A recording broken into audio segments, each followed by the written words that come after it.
சனி தசையில நல்ல திருமண வாழ்க்கை இருக்கும். 2ல சனியெல்லாம் கெடுக்கவே மாட்டாரு. இந்த இடத்துல சர வீட்டில் இருக்காருன்ற கணக்கெல்லாம் எடுத்துக்கோங்க.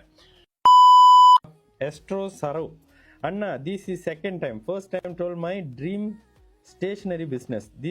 This time question is about my marriage. Can you tell when can I get marriage exactly எப்போ பண்ணுவீங்கன்னு சொல்லிடலாமா? 11/9/99 1:25 PM.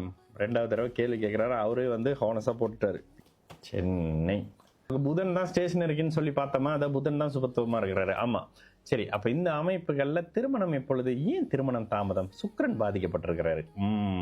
பாதிக்கப்பட்டாலும் பரிவர்த்தனையாக இருக்கிறாரு. பரிவர்த்தனை காரகத்தை கொடுக்கணும். சரி, இந்த இடத்துல லக்னாதிபதி அப்பா செம்ம ஜாதகங்க. லக்னத்தில் ராகு இருந்தாலும் செம்ம ஜாதகமா, ராகு இருந்தாலும் செம்ம ஜாதகம் தான். சரி, இதில் டிலேக்கு அடிக்கடி சொல்கிறது தான். ராசி லக்னத்துக்கு 2, 7, 8 நோசம் அந்த அமைப்பு அப்படியே இருக்குது. லக்னத்துக்கு 7ல் ராகுக்கு எது, ராசிக்கு 7ஆம் இடம் கிளியரா தான் இருக்கு. சுக்கிரன் 8ல மறைஞ்சு சனியோட பார்வையில் இருக்காரு. நல்ல வேலையாக பரிவர்த்தனையா இருக்காரு. இது ஒரு நல்ல விஷயம். பரிவர்த்தனையாக இருக்கிறதும் கூடுதலா இதுல நவாம்சத்திலையும் பாருங்க சனியோட சேர்ந்திருக்காரு. கூடுதலான அமைப்புகள்ல இவரு வளர்பிறை சந்திரன் வீட்டுல பரிவர்த்தனையானது நல்லது.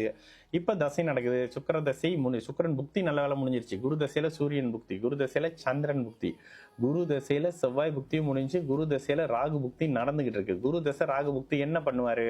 குரு தசை ராகு புக்தி திருமணத்தை குழந்தைய கொடுக்கணும்ல. குரு தசை ராகு புக்தியும் நீங்க உண்மையிலே கொடுத்து வச்சிரு பிரதர். சுக்கிர தசை வரல, ஆனா அதை ஈடு கட்டக்கூடிய அமைப்புகள்ல பார்வை விலகல் இருந்தாலும் கூட இந்த இடத்துல இந்த சுக்கிரனுடைய தன்மைகள் கண்டிப்பாக சனிக்கு செயல்படும். அப்போ 2ஆம் இடத்துல சனி இருந்தாருன்னா கூட நவாம்சத்துல பாருங்க அட்டகாசமா இருக்காரு சனி.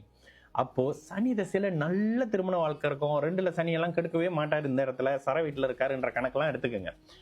கண்டிப்பான திருமண அமைப்பு நடக்கும். இப்பவே திருமணத்துக்கான டைம்னு சொல்லுவோம் பிரதர். ஜனவரி முடிஞ்சது இல்ல, முடிஞ்ச ஜனவரி 22ல இருந்தே கல்யாணத்துக்கான டைம். இன்னும் கொஞ்சம் துல்லியமா கேட்குறீங்க அப்படின்னாக்கா, இங்க உங்களுக்கு 7ஆம் அதிபதி புதன், 7ஆம் அதிபதி புதன், 7ஆம் அதிபதி புதன் இங்க 9ஆம் இடத்துல இருக்காரு. 2027ல தான் புதன் அந்தரம் பிரதர்.